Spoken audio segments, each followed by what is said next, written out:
Alors, merci beaucoup. Je vais essayer de mettre du concret, en fait. En tout cas, c'est la mission qu'on m'a demandée ce matin. Bonjour à tous, je m'appelle Marion Brancourt.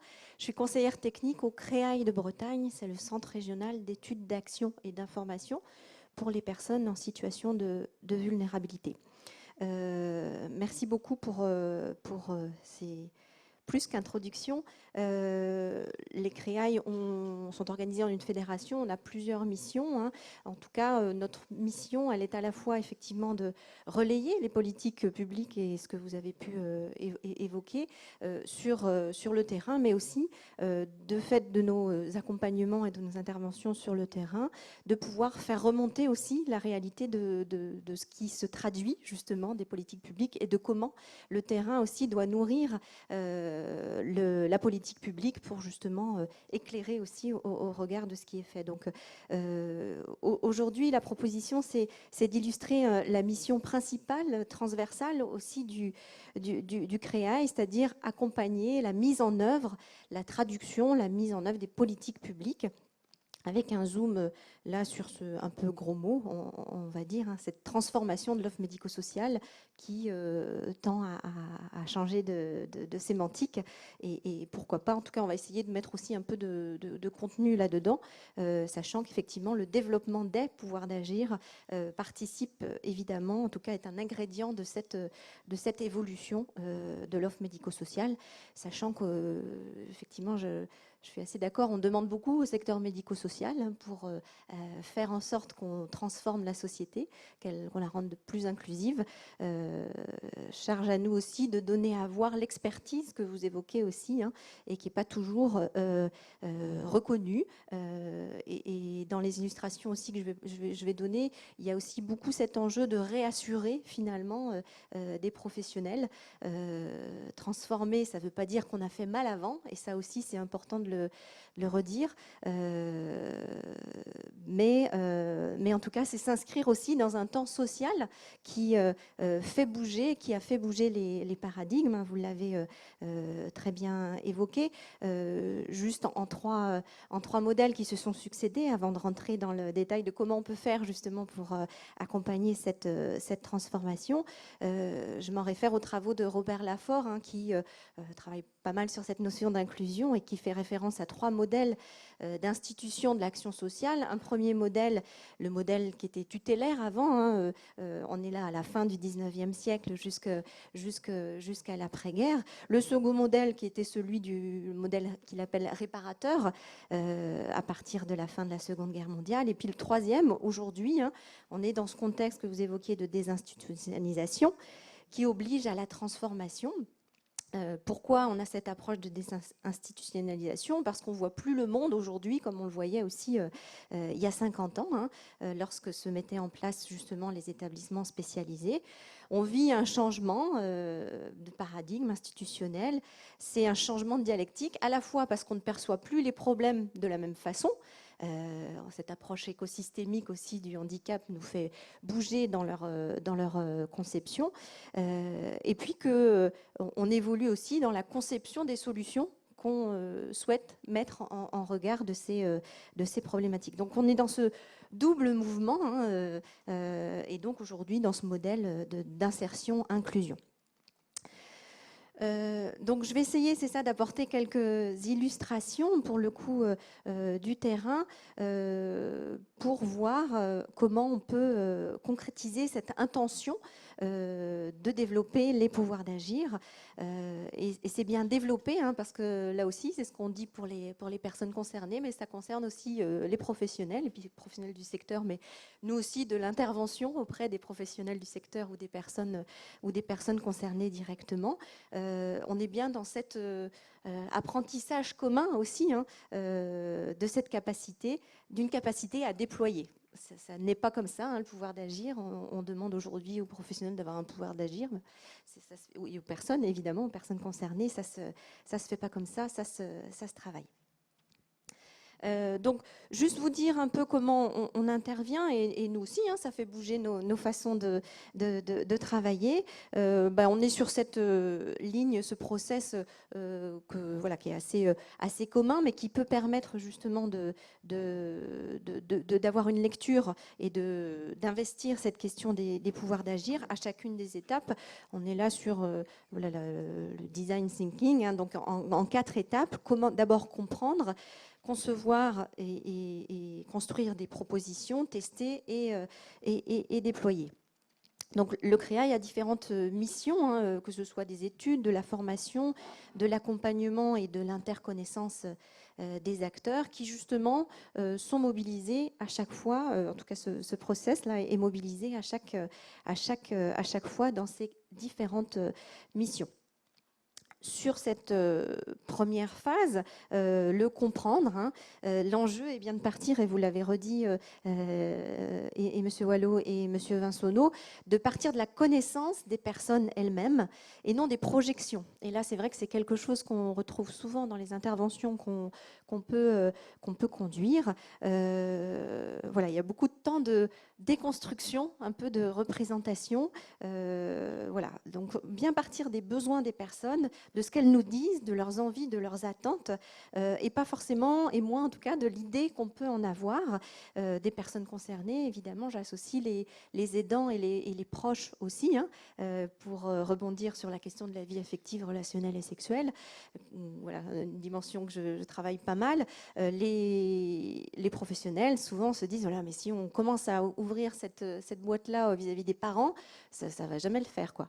Et finalement, quand on propose des temps de rencontre entre pairs, justement, entre personnes aidantes, pour faire sortir aussi l'accompagnant, le professionnel de cette relation duel qui peut être un peu compliquée, complexe, et on s'aperçoit qu'on arrive à cheminer les uns les autres pour voilà, avoir cette considération du droit de la personne en premier lieu et dépasser justement ce qui pourrait être des freins, des blocages, évidemment conscient que c'est par souci de protection des personnes et de leurs proches, hein, que les parents peuvent en oublier peut-être cette dimension-là, ou en tout cas craindre de l'aborder. Donc voilà, vraiment le point d'orgue, hein, l'entrée, c'est partir des habitudes de vie des personnes, de leur parcours, de leur expérience, de leurs attentes, pour pouvoir construire à partir d'elles des réponses et ajuster les propositions. En termes de mise en œuvre, on propose, par exemple, aux partenaires ou aux personnes qui nous sollicitent, hein, la réalisation d'études. Alors, c'est via des questionnaires, des entretiens qualitatifs ou encore des focus group avec des personnes concernées pour pouvoir justement recueillir leur vécu, pour ensuite proposer des ajustements de l'offre de services. Autre outil qu'on peut mobiliser, c'est des entretiens aussi auprès des partenaires qui eux-mêmes peuvent avoir une vision sur le territoire et interpeller finalement aussi l'organisation de l'offre et en cela comment on va pouvoir les mobiliser là aussi dans une logique de complémentarité, de nouvelles façons de travailler ensemble. Et je pense qu'il y a quelque chose d'important aussi, c'est cette notion de temporalité, hein, dans laquelle on est prise et on voit bien et nous professionnels pardon et personnes concernées, on n'est pas dans les mêmes temporalités des fois, et puis on demande de faire vite. Or, il faut pouvoir prendre ce temps aussi pour démarrer les choses de bonne façon. Donc, on propose aussi des méthodes pour travailler, pour recenser justement les besoins des personnes à partir, par exemple, de personas. L'idée étant de se décaler de la représentation aussi, de la projection qu'on peut avoir des besoins des personnes et de se positionner justement au cœur de l'expérience de la personne concernée, en travaillant tout au long du processus avec elle à partir de son besoin. Autre façon aussi de travailler, en tout cas d'ouvrir un peu plus ces pouvoirs d'agir, c'est la formation aussi à l'usage d'auto-évaluation. Alors au CREAI, on travaille beaucoup, mais il y a d'autres outils d'auto-évaluation, mais on travaille beaucoup à partir de ma vie, la mesure des habitudes de vie. Avec un enjeu là, de la formation des professionnels à ces nouvelles approches aussi, pour pouvoir, dans un second temps, partir de cette meilleure connaissance aussi des besoins des personnes pour ajuster, adapter l'organisation et la pratique et proposer de nouvelles réponses. Et enfin, ce sont aussi dans les méthodologies qu'on a pu mettre en œuvre pour accompagner ces éléments-là, une meilleure compréhension d'immersion, des temps d'immersion aussi, qui sont tout à fait précieux et pour les professionnels et pour les personnes concernées. Donc des temps d'immersion pour aller voir un peu ce qui se fait ailleurs, dans d'autres établissements. Donc ça, c'est aussi des temps précieux où professionnels et personnes concernées vont cheminer ensemble et justement ça peut être l'occasion très largement de développer justement son pouvoir d'agir en allant voir ce qui se passe ailleurs. Alors ces immersions, voilà, on part pas comme ça dans la nature dans un établissement voisin, évidemment ça se travaille. Comment est-ce qu'on recueille là aussi, puisque voilà, si je suis un binôme, je représente par contre tous mes collègues professionnels ou toutes les personnes concernées. Donc comment je construis une grille d'observation, de recueil, qui je vais aller rencontrer, qui j'ai envie d'aller rencontrer aussi dans l'établissement voisin. Ça aussi, c'est un biais, en tout cas, qui permet un support qui permet d'avancer aussi sur ce pouvoir d'agir. J'ai oublié de dire qu'en fait, voilà, ces processus, on peut les accompagner à plein d'endroits, à la fois quand on construit, quand on révise ou actualise son projet associatif, quand on est dans la réécriture aussi des projets d'établissement, le travail sur les projets personnalisés, etc. C'est autant d'occasions justement de mobiliser cette participation pour valoriser l'expertise de chacun. Seconde étape dans la conception, donc là à titre d'exemple, pardon, c'est pas là que je veux aller. Deuxième temps dans ce process, voilà, au cours duquel le CREAI a pu intervenir aussi pour co-construire des évolutions et des solutions. Ça prend la forme d'animation, de groupes de travail mixtes par exemple, avec les personnes concernées. Que ce soit accompagnés ou les aidants, qui peuvent aussi être en liste d'attente, pardon, merci, ou des professionnels et des partenaires. Là aussi, c'est l'occasion de réfléchir ensemble par rapport aux besoins qui ont été identifiés à l'occasion de la première étape, aux adaptations proposées.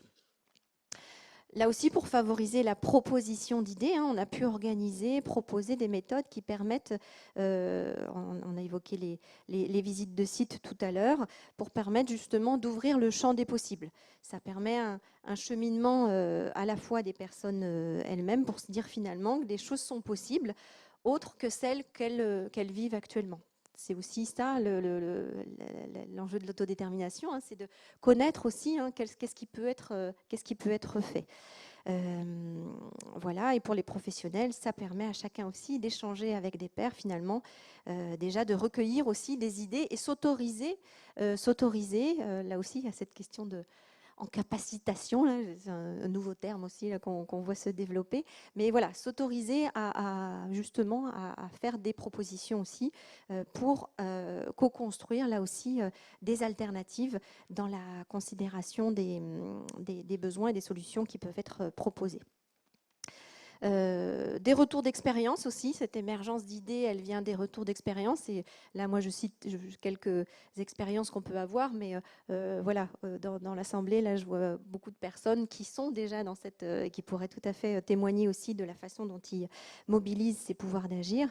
En tout cas, c'est quelque chose que nous, sur lequel on s'appuie pas mal aussi, les retours d'expérience, que ce soit à l'occasion des journées d'études, où l'idée, c'est toujours de valoriser aussi justement ce qui est fait sur le terrain et dans le quotidien. Je trouve important aussi de se dire qu'effectivement, c'est des petits pas qui font avancer sur cette notion.